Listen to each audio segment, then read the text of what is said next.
में मजबूर कर दिया था मोहम्मद रसूलुल्लाह को और आपके साथियों को।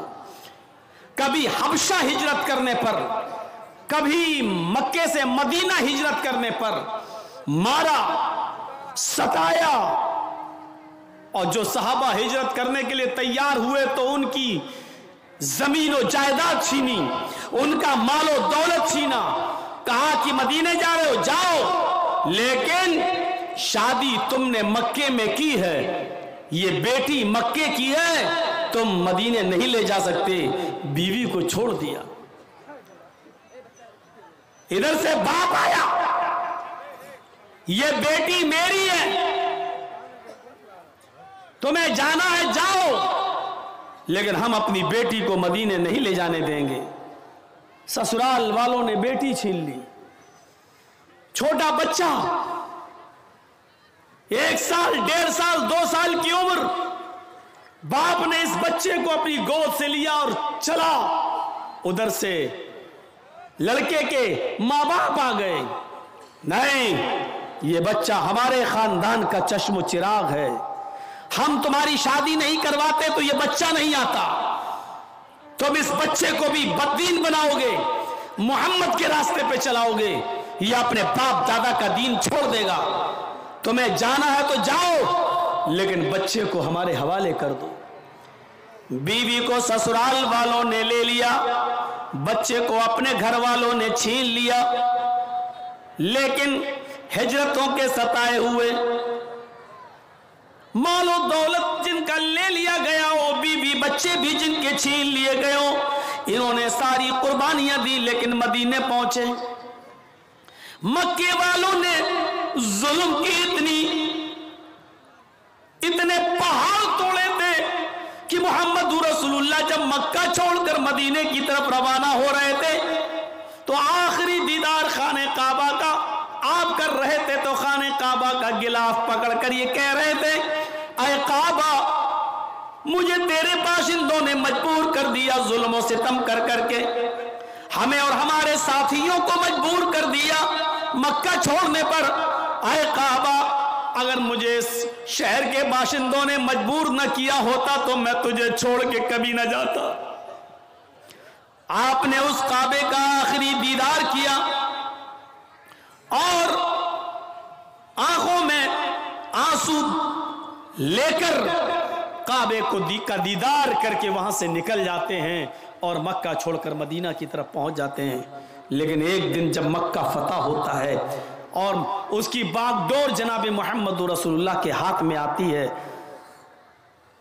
खाने काबा में घुस जाते हैं, हजरत अली के कांधे पर सवार हैं, छड़ी आपके हाथ में है। खाने काबा को पाक करने की जरूरत पड़ती है। सबसे पहले उन्हीं 360 मूर्तियों को हटाया जाता है, क्योंकि उसी को हटाने के लिए और उसी खाने काबा में तौहीद का डंका बजाने के लिए मोहम्मद को खातिमुन नबीयीन बनाकर भेजा गया था। इसलिए आज मक्का फतह हो गया है। मक्के से मूर्तियों का निकाला जाना, बुतों का निकाला जाना जरूरी था। मक्के में घुस जाते हैं, खाने काबा की एक एक मूर्ति को गिराते जाते हैं, एक एक मूर्ति पर लाठी मारते हैं, वो जमीन पर गिरती और टूट जाती। एक एक मूर्ति को छड़ी से गिराते जाते और कहते जाते, जा अल हक व ज़हक़ल बातिल इन्नल बातिल कान ज़हूक़ा, हक आ गया और बातिल मिट गया, और बातिल को तो मिटना ही था। जब आपने मूर्तियों से खाने काबा को साफ कर दिया तो उस मौके पर एक सहाबी थे, हजरत सहल, खड़े होकर कहने लगे, आए मक्के के काफिरों, तैयार हो जाओ, आज तुम्हारी भी गर्दनें उड़ाई जाएंगी। तुमने हमारी गर्दनें उड़ाई थी, तुमने हमारे बीवी बच्चों को सताया था, हमें मक्का छोड़ने पर मजबूर किया था। आज इंतकाम के लिए तैयार हो जाओ, आज हम बदला लेंगे, आज हम भी इंतकाम लेंगे। हजरत साल ने कहा, हजरत साद ने, अल यौम यौमुल मलहमा, आज का दिन तो टुकड़े टुकड़े कर देने का दिन है, आज का दिन तो बोटी बोटी कर देने का दिन है, आज का दिन तो एक दूसरे की गर्दनें उड़ाने का दिन है। आज तो तुमने, आज मक्का हमारे हाथ में आ गया है। आए मक्के के काफिर,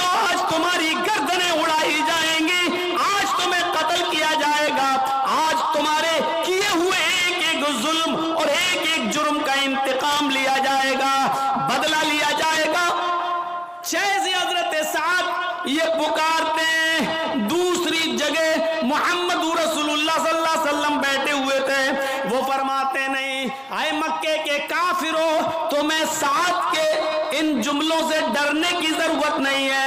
आज तुम्हारे ऊपर कोई खौफ नहीं है, आज तुम्हें डरने की कोई जरूरत नहीं है। साद ने तो इंतकाम की भावना में कह दिया कि आज का दिन बदले का दिन है, आज के दिन गर्दनें उड़ाई जाएंगी। बल अल-यौम यौमुल मरहमा, आज का दिन बोटी बोटी करने का नहीं, आज का दिन तो रहमो करम करने का दिन है, आज का दिन तो अफू दरगुजर का दिन है, आज का दिन तो एक दूसरे को माफ कर देने का दिन है, आज का दिन तो एक दूसरे को नजरअंदाज कर देने का दिन है, आज का दिन तो एक दूसरे को माफी देने का दिन है।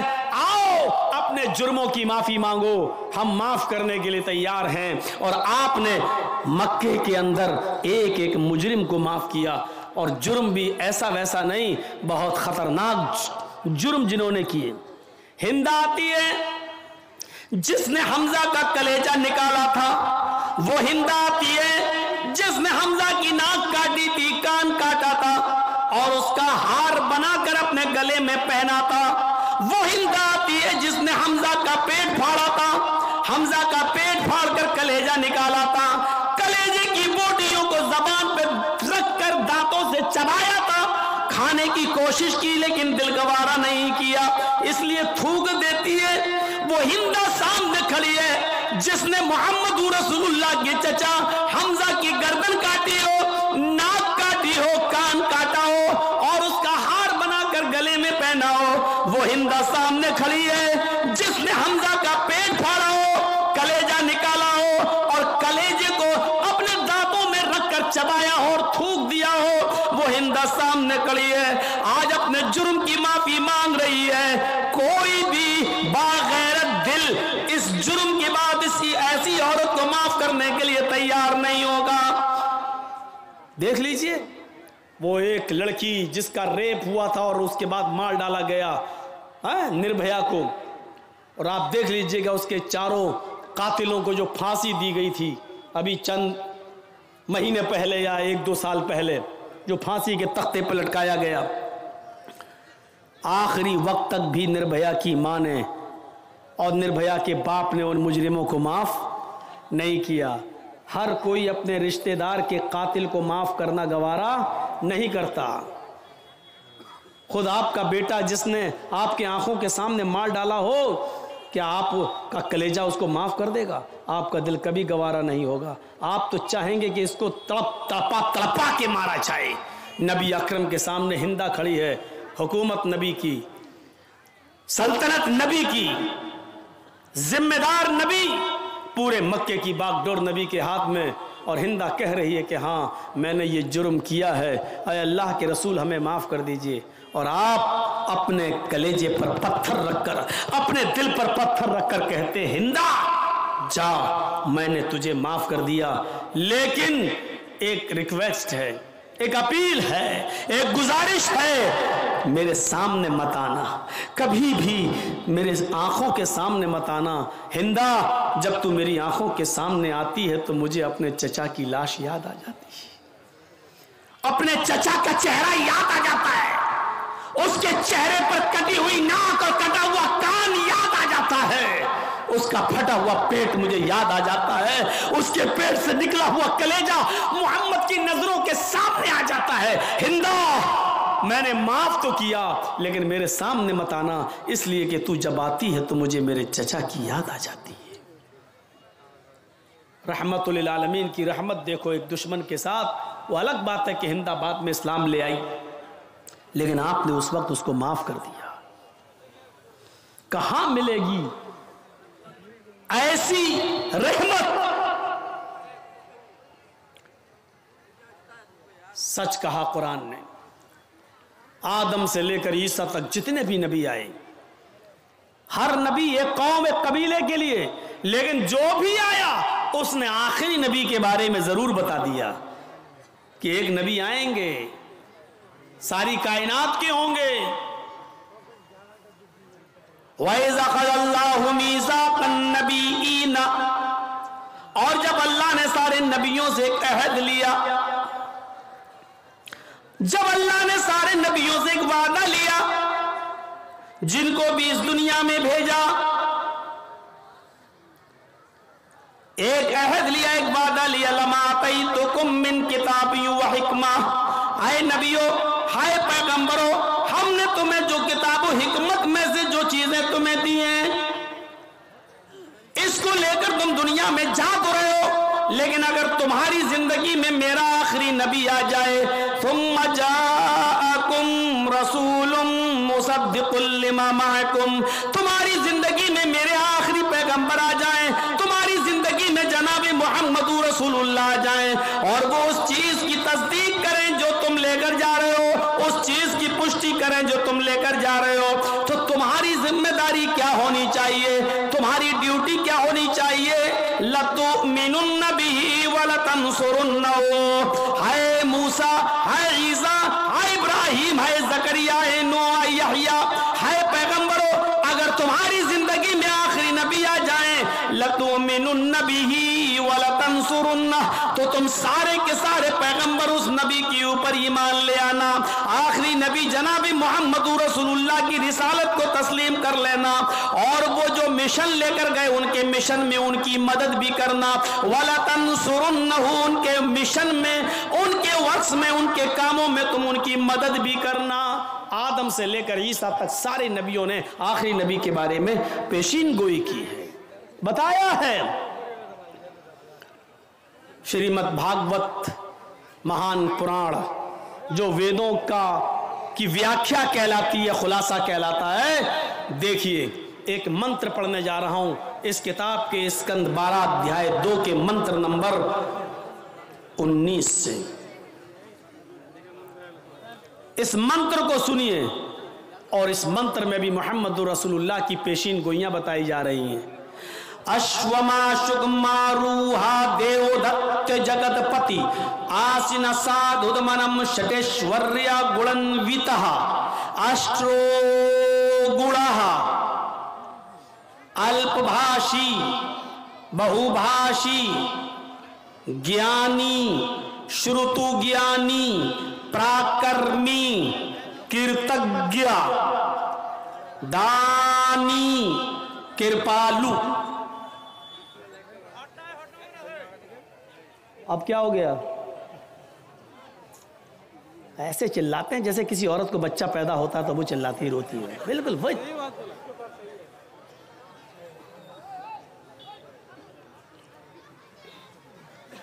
हम तो समझते हैं औरतों ही को दर्द होता है, इनको उनसे भी ज्यादा दर्द होता है। ए भैया बैठ जाओ, ये देखो सामने क्या कर रहे हैं, चंदा कर रहे हैं ना, तब ठीक है, तब ठीक है, जाओ जाओ जाओ। उसके लिए हम मना नहीं करेंगे, उसी के लिए तो जलसा हो रहा भाई। अब मंत्र पढ़ने पे आए तो आप लोग शोर करने लगे। अश्वमाशुगमारूहा देवदत्त जगतपति, अंतिम ऋषि को, कल्कि को, एक अश्व कहते हैं संस्कृत में घोड़े को, और शुगमारूहा, शुगमारूहा बिजली से भी ज्यादा तेज रफ्तार से चलने वाला। तो उस जमाने में बिजली तो थी नहीं, तो ये शब्द कहां से आ गया बिजली से ज्यादा? तो आसमानी बिजली मुराद है।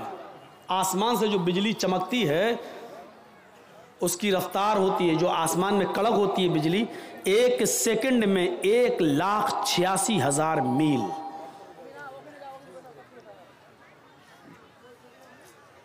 ये देखो इधर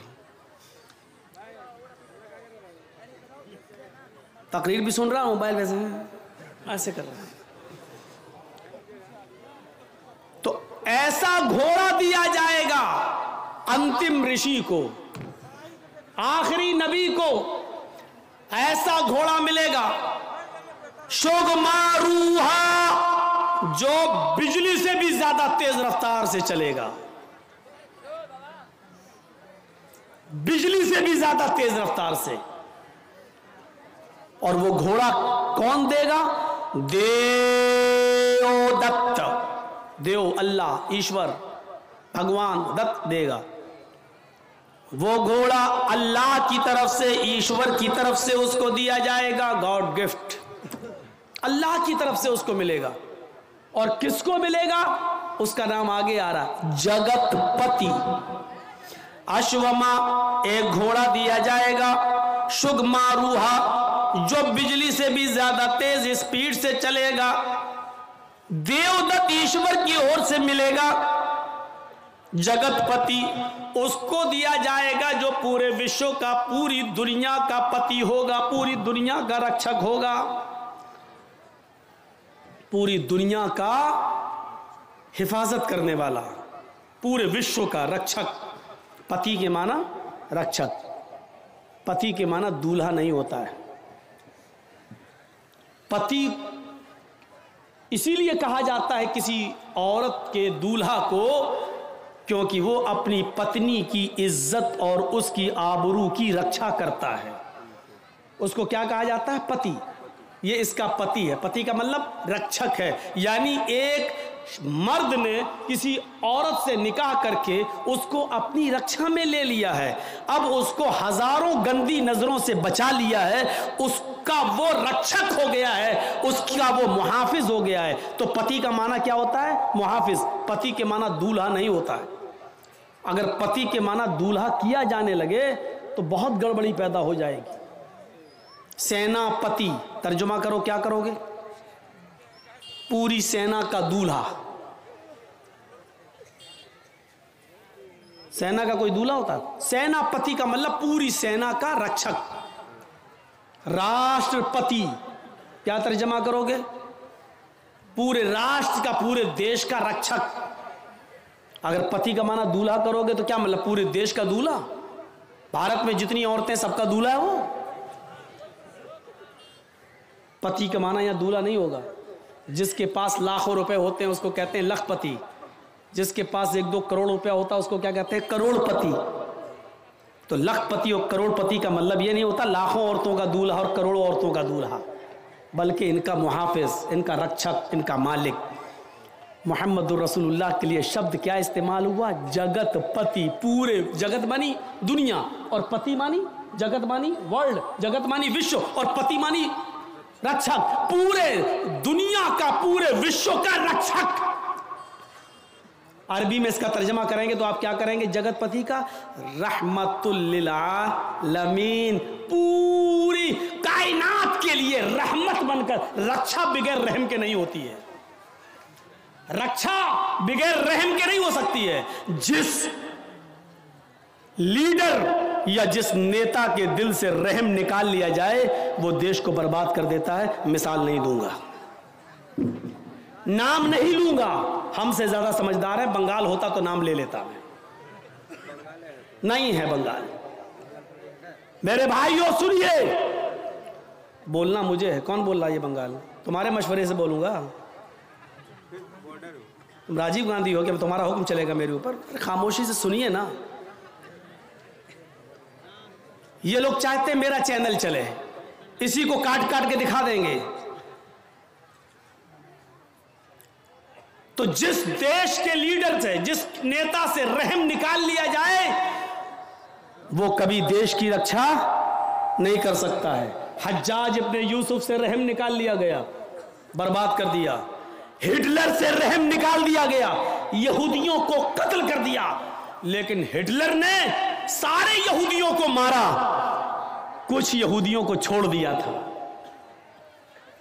यहूदियों को छोड़ दिया था, कुछ यहूदियों को छोड़ा था। लेकिन उसने एक बहुत बड़ा ऐतिहासिक और हिस्ट्रिकल वर्ड इस्तेमाल किया था। लोगों, मैं कुछ यहूदियों को जानबूझकर इसलिए छोड़ रहा हूं, मैं चाहूं तो इनको भी कत्ल कर सकता हूं, मैं चाहूं तो इनको भी मार सकता हूं, लेकिन इन यहूदियों को जानबूझकर मैं इसलिए जिंदा छोड़ रहा हूं ताकि बाद में आने वाली नस्ल को इस बात का अंदाजा हो जाए कि ये कितनी हरामी कौम है, ये कितनी नालायक कौम है, ये कितनी गंदी कौम है, और मैंने यहूदियों को क्यों कत्ल किया है ये बाद में आने वाली नस्ल को पता चल जाए। आज यकीन मानिए, हिटलर ने उन यहूदियों को छोड़कर एहसास जरूर दिलाया है कि वाकई यहूदी दुनिया की सबसे बड़ी कमजोर और सबसे बड़ी नालायक और सबसे बड़ी हरामी कौम अगर कोई है तो वो ये यहूदी है।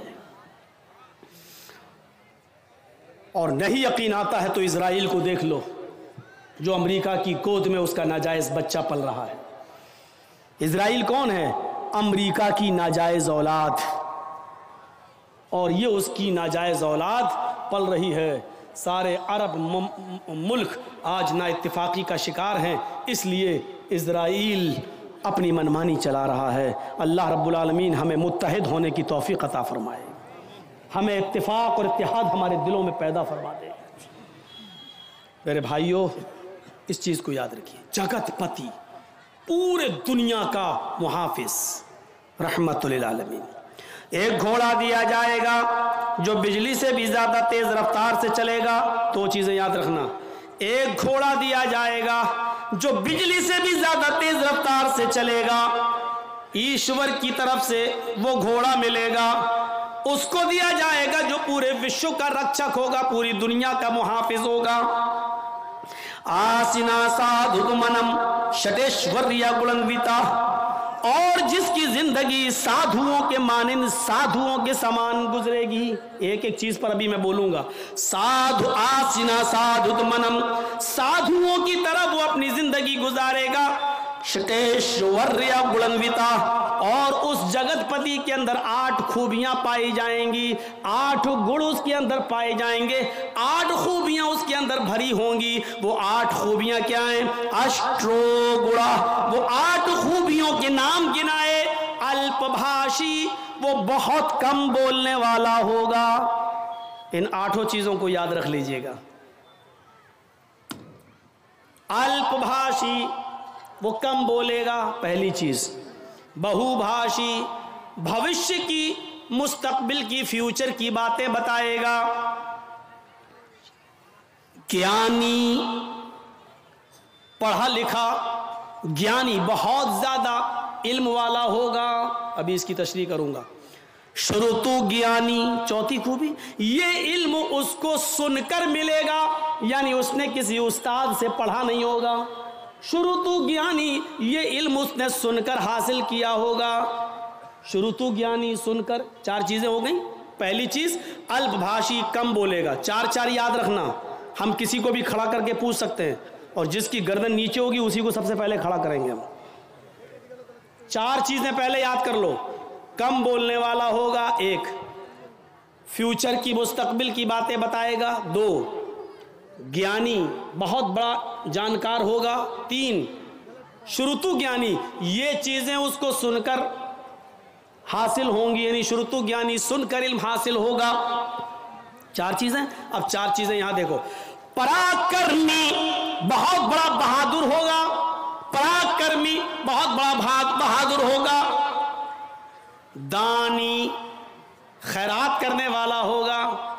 उसके पास कोई भी चीज आएगी रुकेगी नहीं, वो गरीबों में खैरात कर देगा।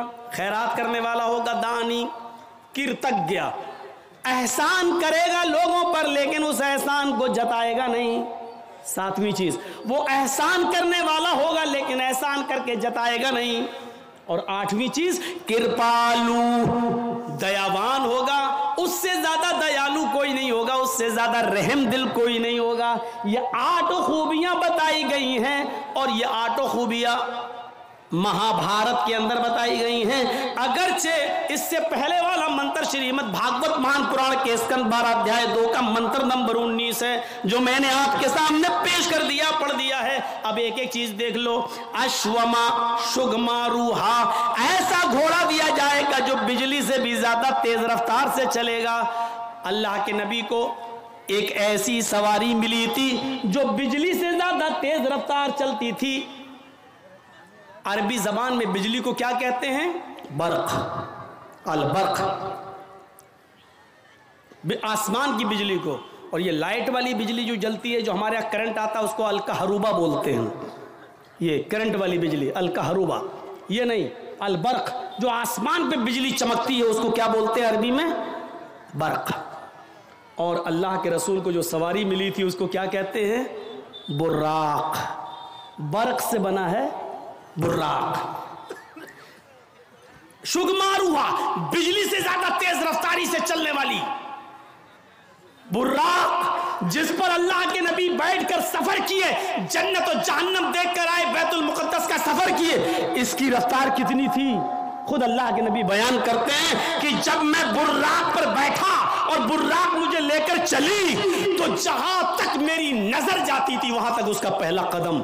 इंसान की नजर कहां तक जाती है आप उसका अंदाजा नहीं लगा सकते हैं। ये लीजिए, मैंने आसमान पर नजर उठाई और 9 करोड़ 30 लाख मील की ऊंचाई पर हमने सूरज को देख लिया। हमने नजर उठाई 2,40,000 मील की दूरी पर हमने चांद को देख लिया। मेरे भाइयों, हमारी नजर जहां तक जा रही है उसका पहला कदम वहां तक होता था। अब आप अंदाजा लगा सकते हैं उसकी रफ्तार कितनी तेज होगी। तो अश्वमा शुगमा रूहा, बिल्कुल वही चीज, बिजली से ज्यादा तेज रफ्तारी से चलने वाली सवारी, ये अल्लाह के नबी को मिली थी कि नहीं मिली थी? देवदत्त अल्लाह की तरफ से मिलेगी, अल्लाह की तरफ से ही मिली थी।